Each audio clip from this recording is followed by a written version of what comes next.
Okay, let's jump right into this explainer. Today, we're taking a really immersive sensory journey into the anatomy of the Woodex model number 39. If you're someone who appreciates the deliberate, focused act of writing, you are absolutely going to love seeing how this hand-turned analog tool comes together. So let's get into it.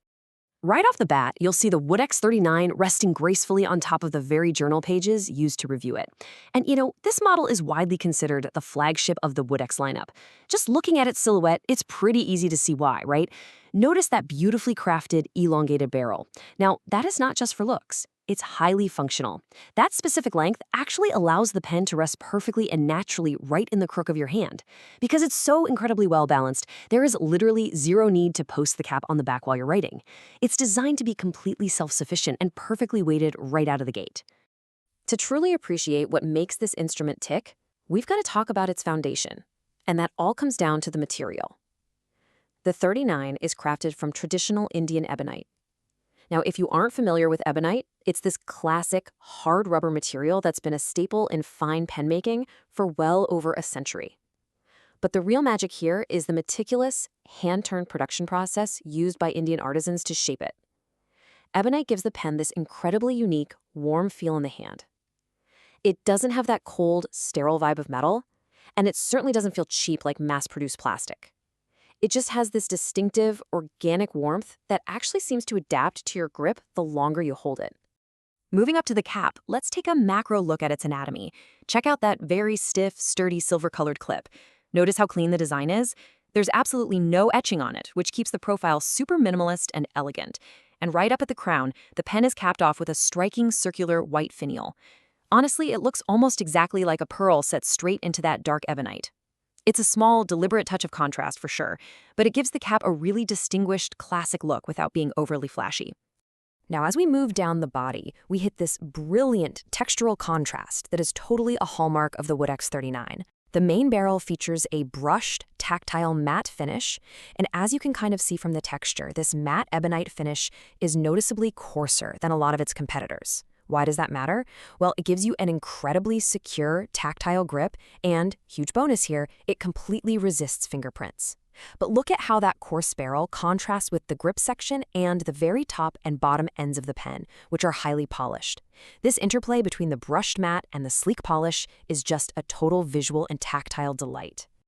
Okay, let's take the cap off and see what's underneath. Removing it reveals the pen's inner anatomy. Specifically, what users affectionately call the Goldilocks grip.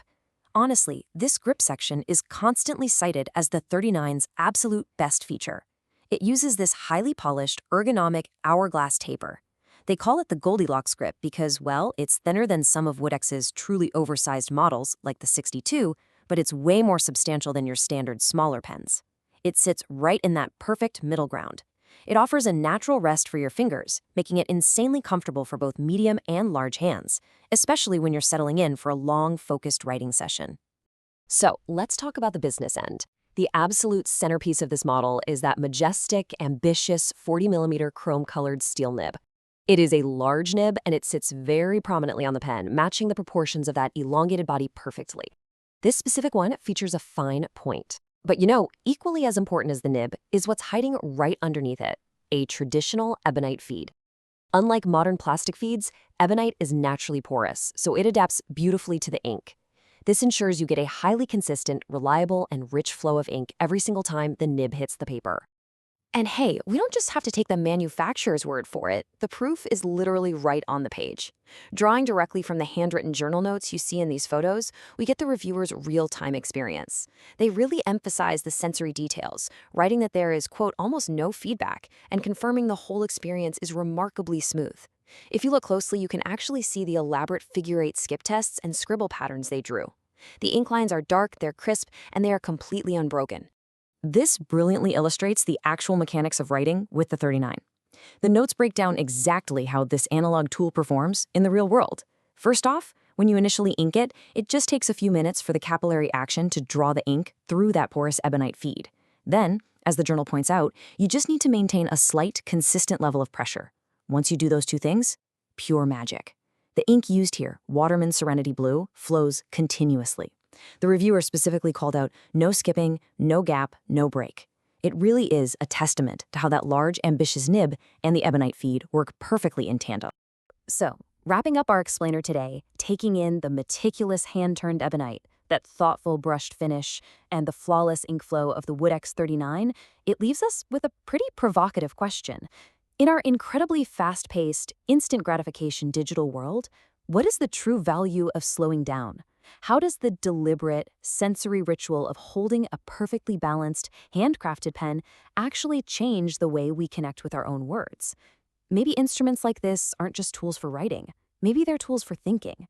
Thanks for joining me on this deep dive, and I really hope this sparks your curiosity to explore the analog world just a little bit more closely.